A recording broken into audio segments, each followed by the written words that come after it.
As of right now, the Philadelphia Eagles have the least amount of cap space heading into the offseason, about $9.27 million in the red, according to overthecap.com. So how in the hell can they free up enough money to re-sign Nigel Bradham? Well, let's try and figure this out. All right, so the Eagles are going to have 14 free agents this coming offseason. The big names, Darren Sproles, Nigel Bradham, Trey Burton, Bo Allen, Patrick Robinson, LeGarrette Blount. Out of those guys, the one big name is Nigel Bradham. Everybody else probably going to walk. We'll see about Darren Sproles and all that. But Nigel Bradham is the big priority. Obviously, the Eagles have some depth issues at linebacker. They have Michael Kendricks coming back, obviously. We'll see about Jordan Hicks now. He recovers from the torn Achilles, but, you really can't bank your buck that he can stay healthy and stay on the field.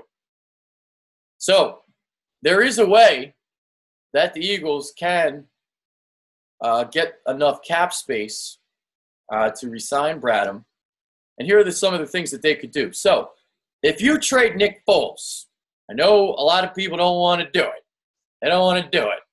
But if you trade Nick Foles, that saves $7.6 million against the cap. If you cut Torrey Smith, that saves $5 million. The other interesting name this offseason is going to be Vinny Curry. Can the Eagles work out a trade for him? Now, he's got a big cap number. But if somebody is willing to give the Eagles a pick for him, that would save $5 million. So those moves alone would get you $8.3 million on the good side of the cap. So now let's look at some linebackers and how much that they get paid. So according to spotrack.com, I'm just going to run off some names. Telvin Smith, obviously great outside linebacker there in Jacksonville. He makes an annual of $11.26 million. You go down the list, we got Vontaze Burfict, 10.8, Levante David, $10 million, Dante Hightower, $8.888 million, Michael Kendricks, $7.25, Kiko Alonso, $7.23, Sean Lee at $7 million, KJ Wright at $6.75 million, Malcolm Smith at $5.3. All right, so running down those lists of names, Nigel Bradham, you'd think he'd maybe get something in the Michael Kendricks, Kiko Alonso range, about $7 million. Perhaps Howie Roseman can work out a deal where it's backloaded, what he normally likes to do. And the other thing that you got to hope for is that Bradham kind of takes a hometown discount, takes a discount because, well, whenever he's been successful, it's been in Jim Schwartz's scheme. He's always excelled in it, even when he was in Buffalo. And when he was without him, he didn't play as well. So if you're able to trade Nick Foles, maybe you get a first-round pick out of that. You can draft a linebacker, obviously. But having Bradham back would be huge, I think, especially with the uncertainty. Jordan Hicks, Kendricks will be back, as I explained.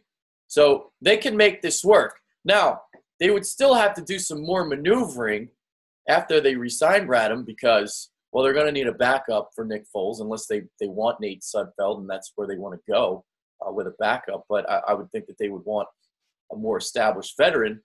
But when you do crunch the numbers, you can re-sign Nigel Bradham. It's a possibility. It can happen. It might happen. And right now, that's the biggest priority when it comes to the roster right now in terms of re-signing players. Patrick Robinson's going to be too much. I'm sure Bo Allen's going to find somewhere else to go. Trey Burton is going to want more of a role. He's been great here. So we'll see about how everything goes. But Nigel Bradham is the big piece this offseason, and I'm thinking around the $7 to $8 million range annually. Maybe the first year you get him for $6 and you backload the deal. So there you go. Those are my thoughts on Nigel Bradham. Let me know what you guys think below. Who is the free agent that you guys most want to re-sign? Adrian Fedkiw,